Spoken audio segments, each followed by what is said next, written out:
Vous écoutez Indépendance financière et hypothèque, où l'endettement est à éviter, l'épargne est à l'honneur et où la maison complètement payée remplace la voiture de luxe comme symbole de richesse. Je suis Frédéric Lacharité, courtier hypothécaire à Montréal et au Québec. Je veux vous aider à prendre le contrôle de vos finances, à transformer votre vie. Je vous transmets ma formule pour atteindre l'indépendance financière.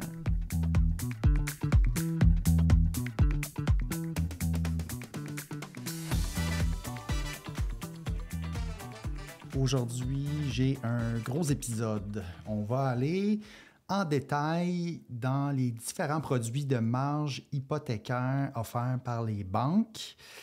Avant d'aller dans le détail puis de regarder chacune des particularités qu'on peut retrouver pour des marges hypothécaires, je vais commencer par la base. On va parler de c'est quoi une marge hypothécaire? Okay? Une marge hypothécaire versus un prêt hypothécaire. Okay? Parce qu'à l'origine, les hypothèques, normalement, c'est un prêt qui est amorti. Donc, une hypothèque normale, c'est un prêt amorti sur une période donnée. On a un paiement. À l'intérieur de ce paiement-là, il y a de l'intérêt, puis il y a une partie qui rembourse un capital.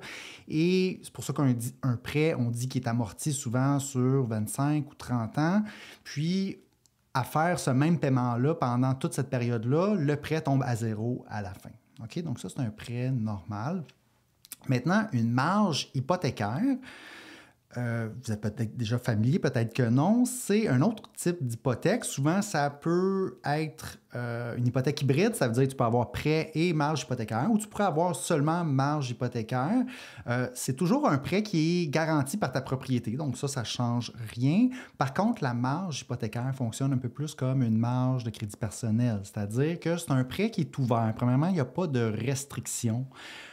À rembourser ton prêt. Normalement, un prêt hypothécaire, c'est un prêt fermé, amorti sur une période donnée. Si on était pour le rembourser n'importe quand, ça se peut qu'il y ait une pénalité. Si c'est à l'intérieur du contrat, par exemple, de 5 ans qu'on aurait pris avec notre banque, il y aurait une pénalité à payer. Tandis que les marges hypothécaires, c'est toujours des prêts ouverts.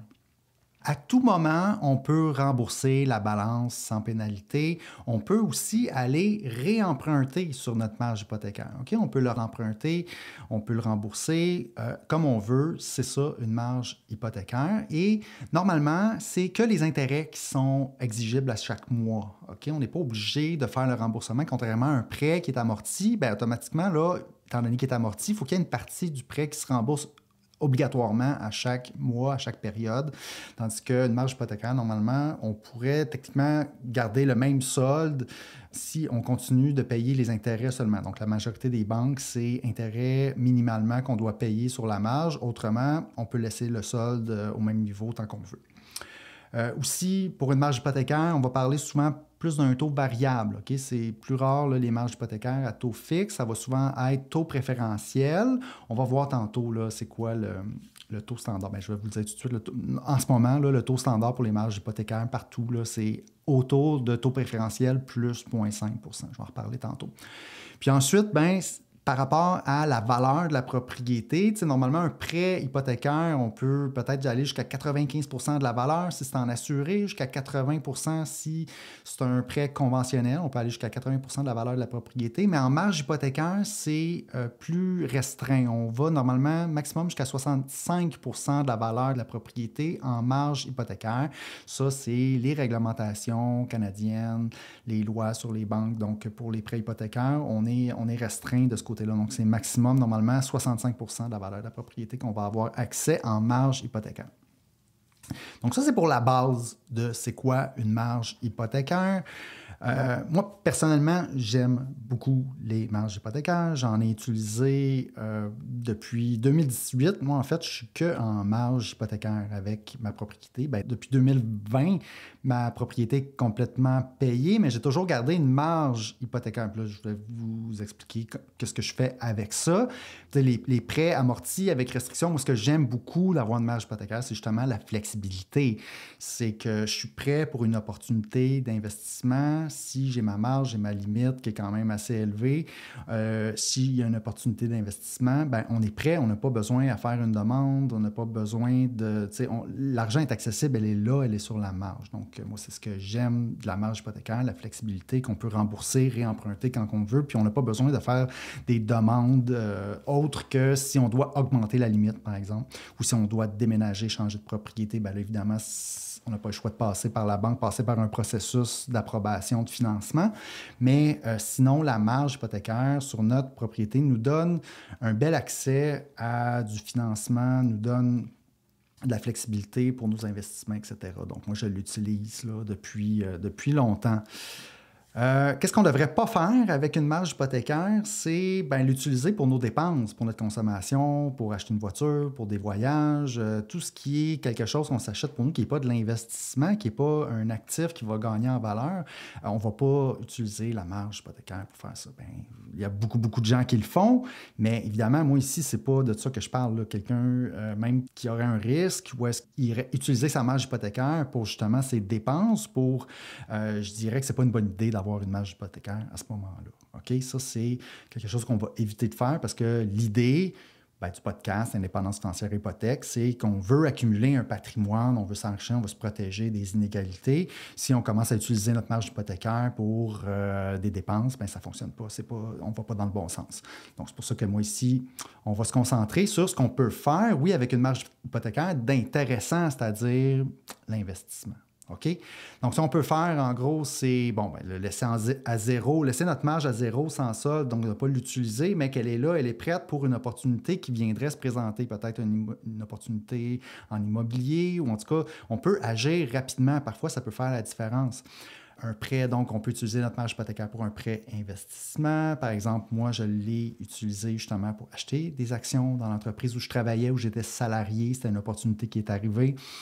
J'ai utilisé à ce moment-là la marge hypothécaire, un prêt hypothécaire, toujours avec des tranches séparées. C'est important de bien séparer, de ne pas utiliser juste une seule marge où est-ce que tu fais des dépenses personnelles puis des investissements parce que là, tu viens de contaminer ta marge hypothécaire. Donc, c'est important de garder des tranches séparées, des prêts séparés pour pouvoir déduire les intérêts.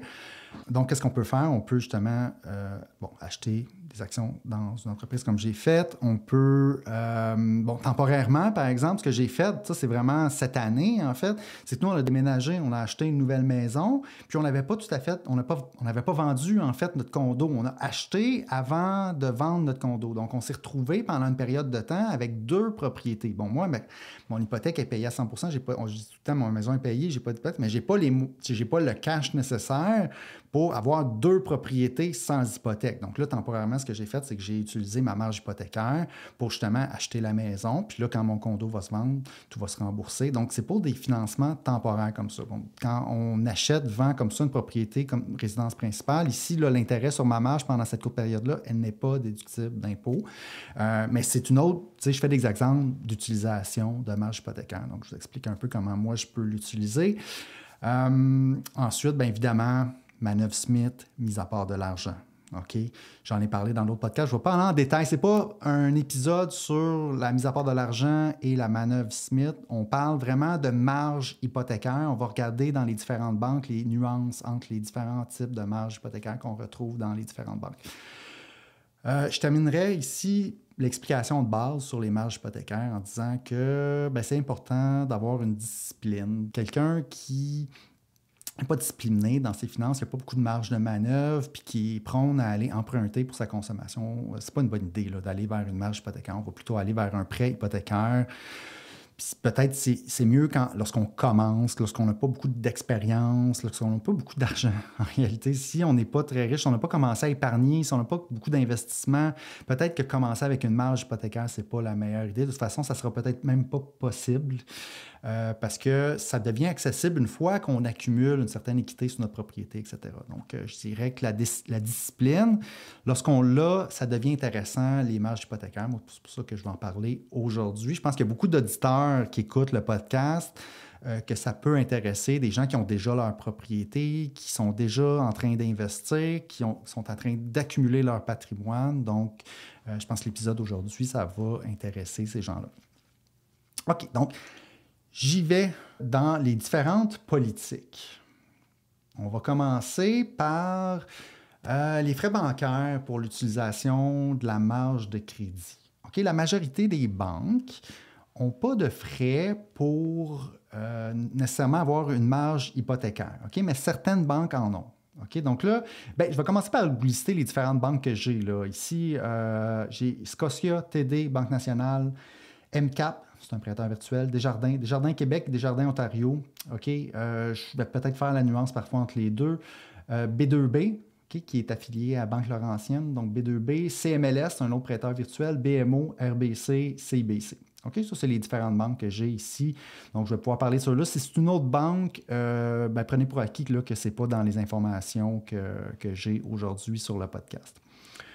Donc, en termes de frais bancaires pour l'utilisation d'une ligne de crédit, il va y avoir Banque nationale. C'est 7 par marge de crédit. On peut avoir différentes. Là, plus tard, je vais lister combien qu'on peut avoir. En tout cas, ce n'est pas toutes les banques qui permettent le même nombre de marges de tranches hypothécaires. Mais Banque nationale, c'est 7 par segment. Ensuite, les autres, la majorité, là, il n'y a pas de frais. OK? B2B peut y avoir des frais lorsqu'on fait des transactions.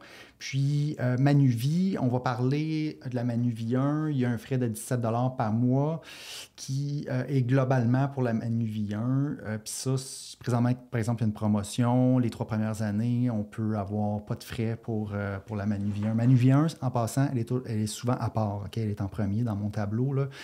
Elle est particulière. Celle-là, comparée aux autres, elle a beaucoup de différences. Donc, c'est un beau produit, mais bon, il y a cette particularité-là. On a un frais mensuel de 17 sauf qu'il peut y avoir des promotions les 3 premières années, par exemple, où est-ce qu'on n'a pas de frais. Ensuite, continuons avec les différentes politiques. La marge de crédit sur valeur domiciliaire est-elle transactionnelle? Peut-elle être utilisée comme un compte bancaire? La majorité, non. Okay? La majorité des marges hypothécaires ne peuvent pas être utilisées en même temps comme un compte bancaire. Sauf Manuvie, okay, que oui, c'est possible, et B2B. Okay, on peut utiliser ces deux-là comme des comptes, c'est-à-dire on peut faire des virements à partir de...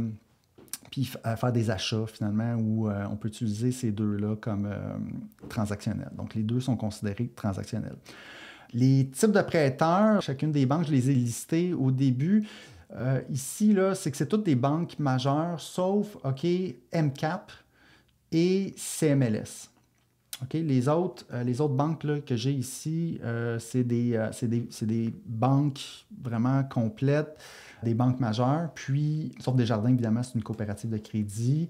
Puis CMLS et, comme j'ai dit, MCAP, ça, c'est des prêteurs virtuels. Eux, ils ne font que des prêts hypothécaires. La différence, c'est qu'on ne peut pas avoir de compte de banque, normalement, avec les prêteurs virtuels, puisqu'ils ont seulement le permis pour faire des prêts hypothécaires. Mais quand même, c'est plutôt rare, là, les prêteurs virtuels qui offrent la marge de crédit hypothécaire, mais MCAP, CMLS sont les deux prêteurs virtuels qui l'offrent. Ensuite, marge de crédit pour logement purement locatif. La majorité des produits marge hypothécaire ne sont pas nécessairement offerts pour les immeubles purement locatifs. Par contre, il y a certaines banques qui l'offrent, donc Manuvie, Scotia, TD, ça peut fonctionner pour le purement locatif. TD Crédit Flex, il faudrait voir si vraiment ça fonctionne pour le purement locatif. Peut-être qu'il y a différentes marges différents noms de produits qui sont disponibles pour le purement locatif. Sinon, BMO, RBC, CBC aussi, ça fonctionne pour les locatifs, les autres non. L'emprunt maximal, ça c'est un peu compliqué. Je vais laisser ça à 65 %. Okay? C'est la limite d'emprunt normalement qu'on peut avec marge hypothécaire. Parfois, si on combine avec un prêt, on peut aller jusqu'à 80 %. Okay? Là, je n'irai pas dans le détail ici parce que ça va devenir un petit peu trop compliqué.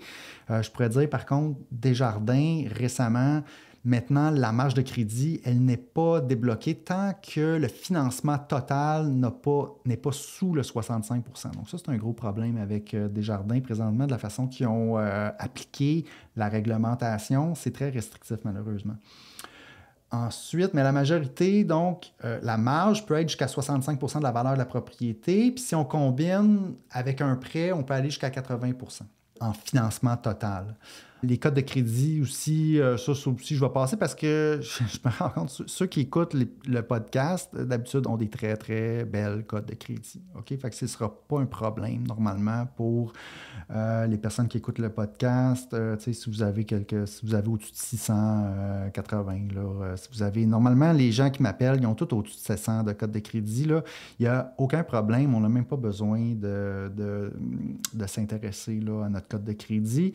Ensuite, mais évidemment, si vous avez eu des problèmes de crédit dans le passé, ça pourrait faire en sorte qu'on n'a pas accès à la marge de crédit. Tu sais, la marge de crédit, c'est pour ceux qui ont de la discipline. Puis ceux qui ont eu des problèmes de crédit dans le passé, ben, il peut arriver des choses évidemment spéciales dans notre vie, mais dans beaucoup de cas, c'est des gens qui ont manqué de discipline. Donc, ben voilà. Si on a la discipline, normalement, ça devrait être correct. Puis si on a des problèmes de crédit dans le passé, ben là, il faut refaire son crédit, puis avoir une saine utilisation de notre crédit pour pouvoir avoir accès à une marge de crédit possiblement dans le futur. OK. Le paiement minimum, OK? Celle-là est intéressante. C'est quoi le paiement minimum qu'on a sur la marge hypothécaire selon les différents prêteurs?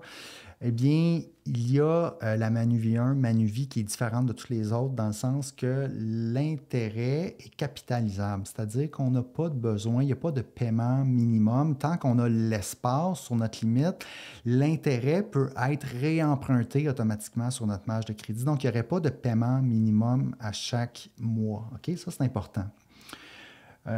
Banque Scotia, toutes les autres, c'est intérêt seulement. Donc, il n'y a pas de paiement minimum autre que les intérêts sur le solde, la marge de crédit pour le mois donné.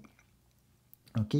Puis, Banque Scotia, c'est intérêt seulement, mais si l'intérêt est moins de 50 $, ça va être un paiement de 50 $ minimum. OK? Ça, c'est particulier avec la Banque Scotia. Toutes les autres, c'est intérêt seulement.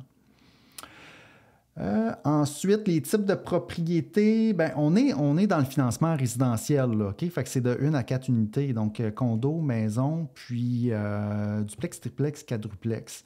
OK? Pour avoir une marge sur un autre immeuble, ça va être particulier. Là, ici, de ce que je parle, là, les marges de crédit hypothécaire résidentiel, on parle de ce type de propriété-là.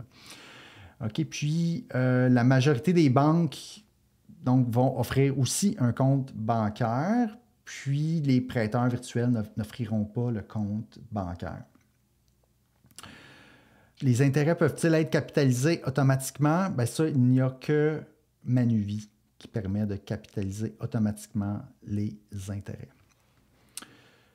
Quel pourcentage de capital pendant les versements hypothécaires immobiliers deviennent disponibles sur le HELOC? Là, on parle d'une marge de crédit, un produit réavançable. Si vous êtes familier avec la manœuvre Smith, on comprend qu'on part normalement d'un prêt hypothécaire amorti. OK? Puis les intérêts sur ce prêt-là sont non déductibles. Et puis l'idée de la manœuvre Smith ou de la mise à part de l'argent, ça va être qu'on va rembourser notre prêt hypothécaire qui est non déductible, puis on va réemprunter sur notre marge qui, elle, va avoir des intérêts déductibles d'impôt. Donc, quel pourcentage du remboursement de notre prêt devient disponible? Mais là, tout dépend du ratio prêt-valeur. Donc, si on a un financement en ce moment qui est à 65 % ou moins de la valeur de la propriété, normalement, 100 % du capital qui est remboursé sur le prêt va être disponible sur la marge de crédit. Si on est à 80 % de financement de la valeur de la propriété. À ce moment-là, lorsqu'on va rembourser le prêt, ce ne sera pas tout le capital qui va redevenir disponible sur la marge de crédit.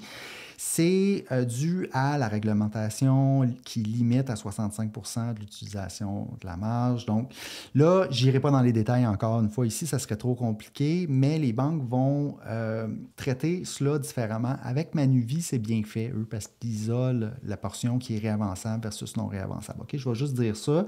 Puis dans la majorité des autres banques, il y a un calcul qui est fait. OK? Qui fait en sorte que ce n'est pas le 100 % du paiement anticipé ou de notre paiement sur le capital du prêt non déductible qui devient disponible sur la marge. Comment accéder ou transférer les fonds vers le HELOC? OK, ça, c'est trop compliqué aussi, je n'irai pas. Les banques utilisent, on a différentes façons. Là, parfois, il faut avoir un compte de banque, par exemple, dans la même institution financière. Parfois, ça peut venir de l'extérieur. Ici, OK, trop compliqué, je n'irai pas dans ces détails-là. Ici, j'ai toute une section qui parle du prépaiement. On parle surtout du prépaiement, dans le fond, sur le prêt fermé, le prêt hypothécaire qui serait dans notre financement hypothécaire. Donc, il y en a donc plusieurs prêteurs, fonctionnent par année civile. On a le droit à comme entre 10 et 20 de prépaiement, c'est-à-dire de paiement anticipé. Mais cette limite-là, justement, entre 10 et 20 c'est dans quelle période de temps? Donc, parfois, c'est par année de contrat du prêt, parfois, c'est par année civile. OK? Puis là, je peux vous les lister ici. Donc, les années civiles, ceux qui traitent ça comme de janvier à décembre, ben, c'est Manuvie, TD, Banque nationale, MCAP, Desjardins, B2B, CMLS, BMO et CBC. Donc, la majorité, là, c'est de janvier à décembre.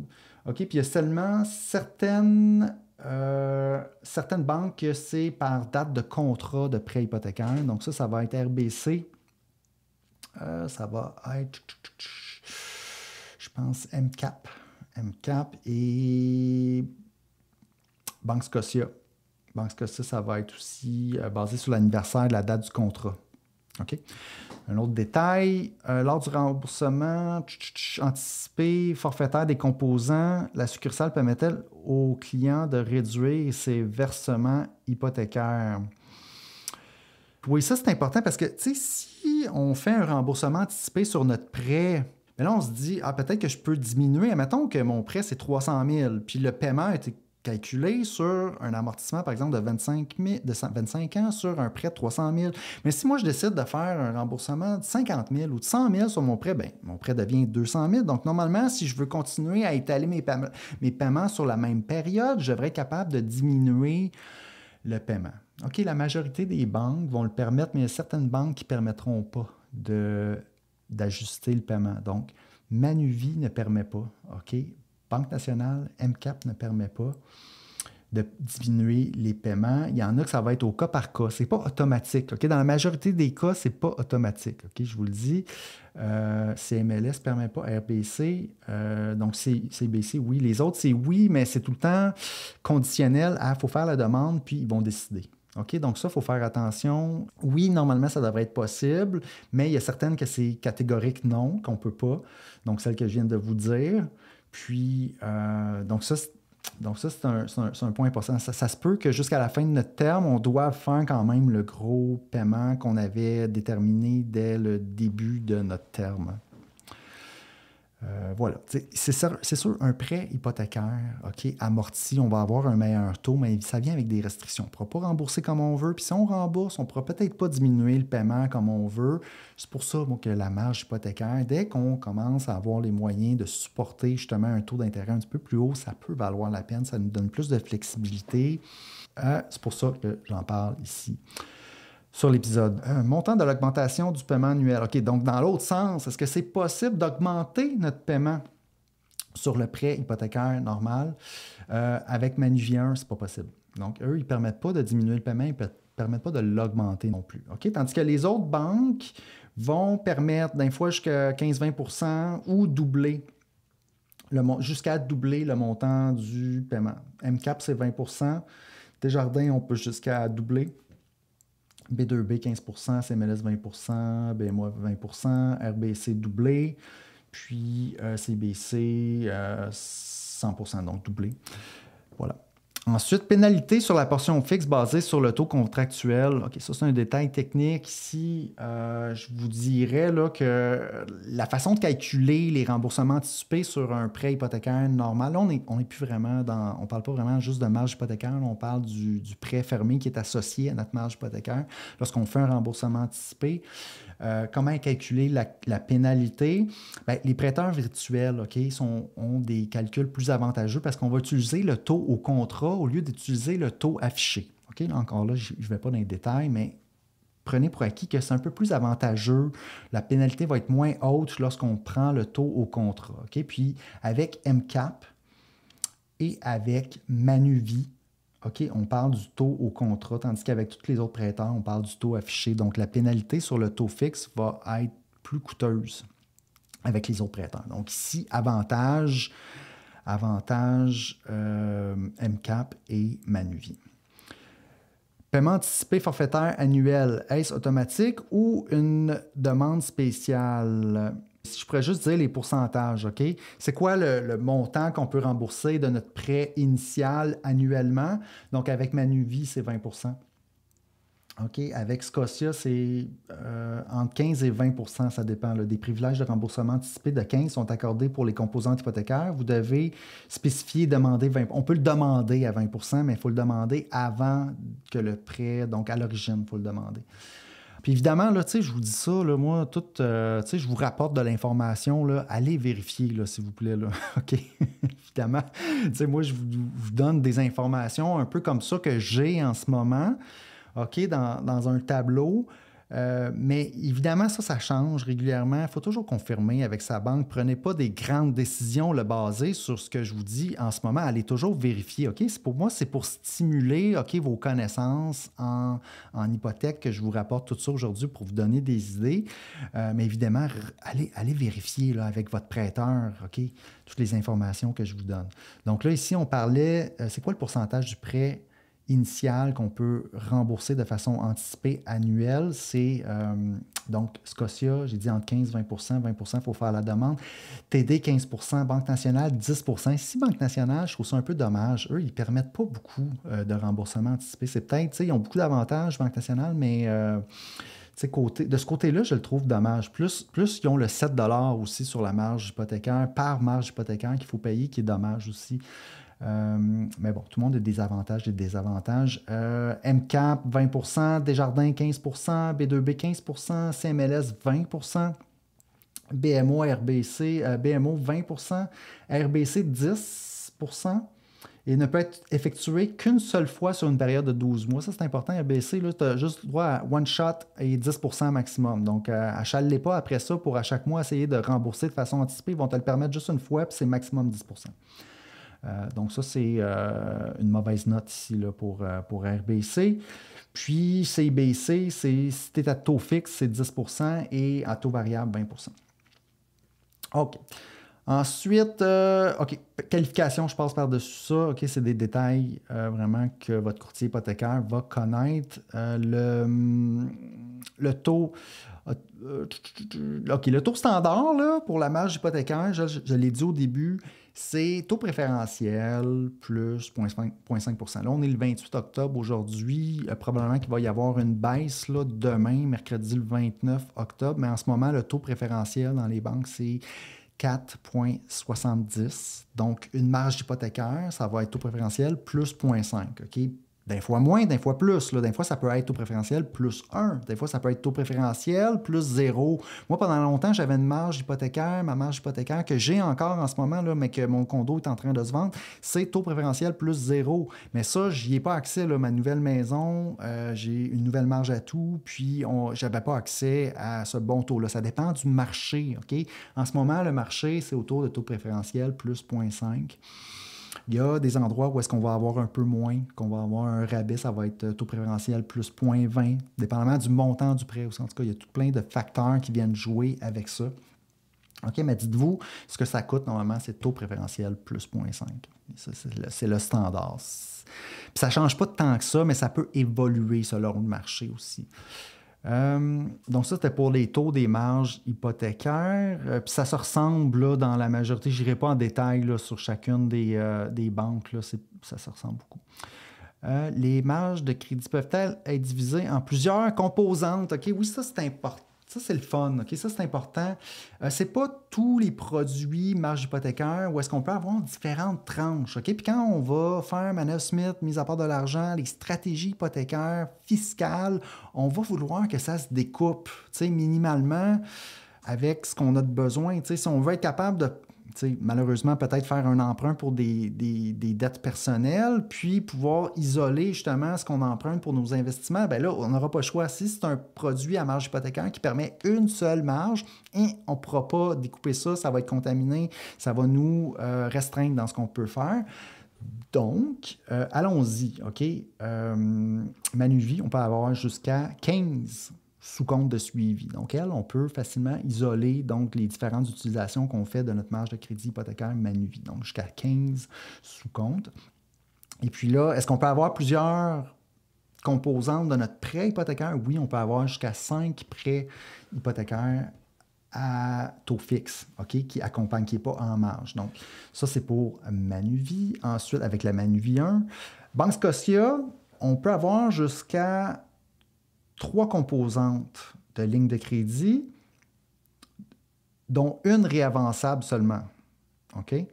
Et on peut avoir jusqu'à 3 composantes hypothécaires, donc de prêts amortis. OK? Puis ça, c'est dans le cadre d'un PEI. Le PEI, je ne me rappelle pas c'est quoi l'acronyme, là, mais c'est leur produit, dans le fond, de marge hypothécaire pour au résidentiel. TD.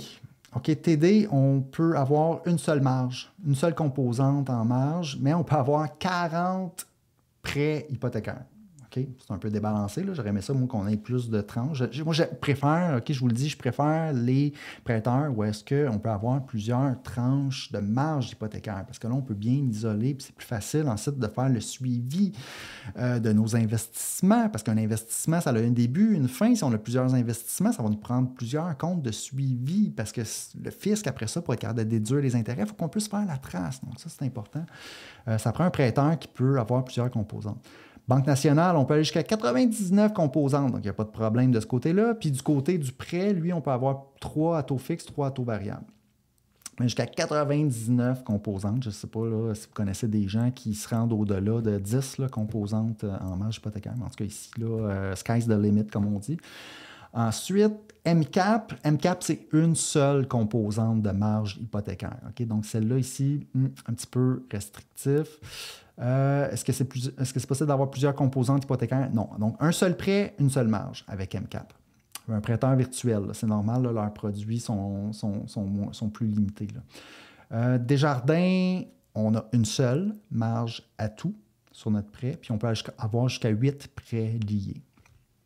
Okay, que ce soit au Québec ou en Ontario, c'est la même chose.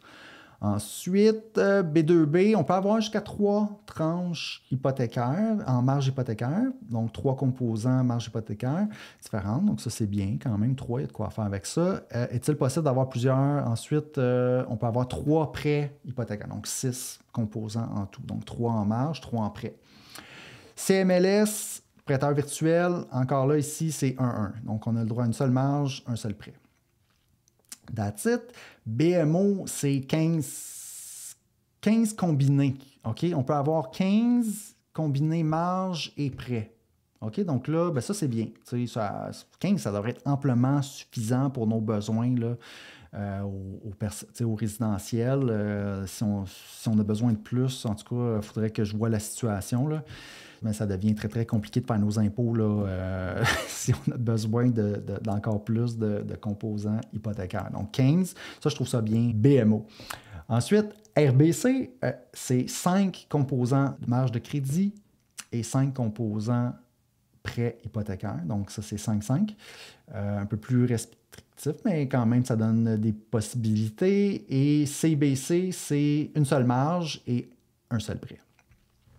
OK, donc ça, c'était intéressant, je trouvais, dans mon tableau comme information. Ça nous donne une idée de ce qui peut être fait. Là. Donc, il y a certains prêteurs qui permettent juste 1-1. Si on veut de la flexibilité, on n'ira pas nécessairement vers ces prêteurs-là. Si on a une situation qui est quand même assez simple, puis on sait qu'on va avoir besoin juste d'une marge, juste d'un prêt, ben, ça peut être une option. Ensuite, est-ce qu'on doit spécifiquement demander une augmentation de la limite automatique? C'est-à-dire, est-ce que c'est automatiquement réavançable? C'est-à-dire, au fur et à mesure qu'on rembourse notre prêt, la limite devient disponible sur la marge. OK, ça, c'est une bonne question. On va regarder après ça chacun des prêteurs. Avec Manuvie, ça se fait automatique. OK, on n'a pas besoin de demander. Devez-vous demander une augmentation de la limite? Donc, Manuvie, on n'a pas besoin de demander. Scotia, oui. OK, Scotia, il faut le demander. Ce n'est pas automatique. Donc, Scotia, par défaut, on va rembourser notre prêt, mais la limite ne va pas augmenter automatiquement. Il va falloir faire la demande. Avec TD, ça va. Avec Banque nationale, ça va. C'est fait automatique. MCAP, ça va. C'est automatique. Desjardins, c'est automatique, sauf qu'en réalité, tant qu'on n'aura pas en dessous de 65 % de financement total, dès qu'on n'aura pas remboursé, donc 35 %, on n'aura pas accès à la marge à tout. Okay? Mais à partir de 65 %, là, c'est automatique, c'est correct. En Ontario, par contre, ils n'ont pas encore mis en place, ou en tout cas, ils ont décidé de ne pas implémenter de la même façon Desjardins Ontario. Donc, ici, c'est ce que j'ai décrit. Ensuite, B2B, oui, il faut demander pour que la limite augmente automatiquement. Ensuite, CMLS, augmentation automatique de la limite non disponible.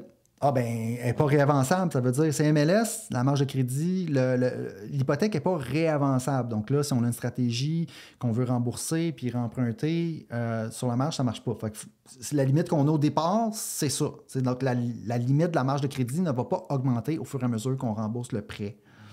Qu'est-ce que ça veut dire? BMO, ça se fait automatiquement, c'est correct. RBC, c'est automatique après 1000 $. OK? Fait qu'on n'a pas besoin de faire la demande. CIBC non plus, on n'a pas besoin de faire la demande. Donc, c'est vraiment ici Scotia qui est un peu problématique. CMLS qui n'est pas réavançable du tout. Desjardins qui a un problème parce que c'est pas avant qu'on ait remboursé 35 % de la valeur de la propriété. Donc, ça, c'est un petit peu les particularités par rapport à cette question-là. J'achève là, j'ai presque terminé dans le fond les détails des différentes marges hypothécaires chez les différents prêteurs. La marge de crédit sur valeur domiciliaire est-elle intégrée? La limite augmente-t-elle au fur et à mesure que le solde diminue? Bien là, j'en ai déjà parlé. OK, j'ai déjà répondu à ça ici. OK, dans le fond, je ne vais pas revenir. Montant de la valeur nette, le requis pour démarrer, la marge. Oui, OK, des fois, ça commence à 1 $, parfois, ça commence à 10 000. Ici, je vous dirais, comme Banque nationale, c'est dès qu'il va y avoir 10 000. Donc ça, c'est une petite limitation. Exemple, qu'on commence notre prêt hypothécaire à 80 % du ratio pré-valeur de la propriété. Banque nationale, notre marge de crédit hypothécaire ne sera pas ouverte tant qu'il n'y aura pas 10 000 $ de disponible sur la limite de la marge hypothécaire. Okay? Tandis que les autres, c'est 1 $. Dès qu'il y a 1 $ de disponible, c'est correct. B2B, c'est 10 000 aussi. CMLS, c'est 10 000. Donc, il y a certains prêteurs que c'est 10 000. Banque Scotia aussi. Mais les autres, c'est 1 $. Donc ça, c'est important, surtout si on veut commencer, par exemple, notre manœuvre Smith, notre mise à part de l'argent, dès le début, dès le premier mois, lorsqu'on est à 80 % ratio pré-valeur, possible que là, ça vienne nous faire patienter, dans le fond, parce qu'on va devoir rembourser une bonne partie de notre prêt avant que ça s'active. C'est ça que ça veut dire. Ensuite, des exclusions. Bon, parfois, là, si on est en locatif ou qu'on est en résidence secondaire, il peut y avoir des exclusions. Par exemple, Manuvie, là, si c'est un programme d'achat avec rénovation, là, ça ne marchera pas. Là, on ne pourra pas avoir la Manuvie 1, je pense. En tout cas, ça, c'est à confirmer. Là. Ici, je ne vais pas en parler de ce détail-là. Normalement, si c'est notre maison, notre résidence principale, notre condo, ça fonctionne, mais il peut y avoir des petites exclusions chez votre prêteur à confirmer avec votre courtier hypothécaire. Bon, là, on est déjà à, OK, 40 minutes. Vous voyez, j'espère que je ne vous ai pas perdu avec tous les détails des différentes marges hypothécaires. Je vais clore l'épisode de cette semaine. Je vais parler un petit peu de mes services. Donc, si vous êtes premier acheteur, vous voulez une préautorisation pour pouvoir magasiner, faire une promesse d'achat sur une propriété, savoir quelle est votre capacité d'emprunt. Vous voulez faire qu'on regarde les tests d'indépendance financière peut-être, hein, ça serait quoi le bon montant de mise de fonds, de prêt par rapport à mes dépenses. On peut tout regarder ça ensemble. Donc ça, c'est un service que j'offre. Vous pouvez m'appeler, prendre rendez-vous dans mon calendrier pour ça. Vous pouvez aussi m'appeler pour un refinancement. Si vous avez une maison, vous voulez aller chercher de l'équité. Moi, j'aime bien ceux qui m'appellent, qui veulent investir. Peut-être même qu'on peut parler de manœuvre Smith ou un prêt investissement. Un refinancement, consolidation de dette. Vous pouvez évidemment aussi m'appeler, mais attendez-vous à ce que je vous parle de la méthode boule de neige pour peut-être ne pas faire de consolidation de dette puis essayer de rembourser de façon intense vos dettes de consommation.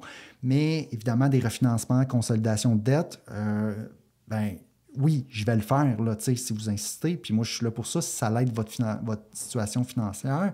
Puis que, on peut avoir fait des erreurs dans le passé, puis on peut avoir eu des problèmes, puis il peut arriver plein de choses qui font en sorte qu'on a besoin de faire un refinancement, consolidation de dette. On peut le faire. On peut combiner ça peut-être avec Manœuvre Smith, si ça vous intéresse, tout ça, mise à part de l'argent. On peut faire des projections avec la calculatrice. Si vous êtes en renouvellement ensuite, puis que vous voulez seulement vous assurer de votre taux transférer, peut-être vous n'êtes pas content avec le prêteur actuellement, vous aimeriez qu'on fasse la transaction ensemble, on peut faire un transfert dans un autre prêteur ou vous pouvez m'appeler, si vous pensez renouveler avec votre prêteur, vous devez seulement avoir comme une confirmation que votre taux de renouvellement est correct. On peut faire ça aussi au téléphone. Puis sinon, on peut justement faire le transfert vers un autre prêteur. L'avantage, c'est qu'on peut réserver notre taux 4 mois d'avance, tandis que quand on renouvelle avec notre prêteur, il faut un petit peu décider maintenant si on le prend le nouveau prêt ou si on attend l'échéance de notre prêt. Si on a un taux à 2 %, peut-être qu'on est mieux de transférer ailleurs puis de réserver maintenant notre bon taux. Comme ça, on est certain, on est seté, on sait combien ça va nous coûter, puis après ça transfère, puis on commence notre nouveau terme hypothécaire. C'est un peu les services que j'offre, évidemment. Après ça, comme j'ai dit, Manœuvre Smith, consultation. On peut faire des projections, voir qu'est-ce que ça fait si on investit avec ça, si on fait mise à part de l'argent. Si vous avez un immeuble locatif, un plex, des revenus de location personnelle, on peut regarder l'optimisation fiscale, les stratégies hypothécaires à faire avec ça ensemble. Ça va me faire plaisir. C'est toujours le même processus. Vous pouvez juste aller sur mon site web, puis booker un rendez-vous dans ma plage horaire, puis on fait un appel initial ensemble, ça ne coûte rien, puis on regarde s'il y a des choses qu'on peut faire ensuite, une transaction à faire si vous voulez. Voilà, c'est tout. Je vous souhaite sur ce une excellente semaine et je vous souhaite un bon cheminement vers l'indépendance financière. Merci. Si vous avez apprécié l'émission, je vous invite à me laisser des étoiles, un rating ou un commentaire dans Spotify ou Apple Podcast. Pour plus de contenu, allez suivre ma page Facebook Indépendance financière et hypothèque. Et si vous voulez en savoir plus sur mes services ou voulez prendre rendez-vous avec moi pour me parler, allez simplement sur mon site web frédériclacharité.com. À bientôt!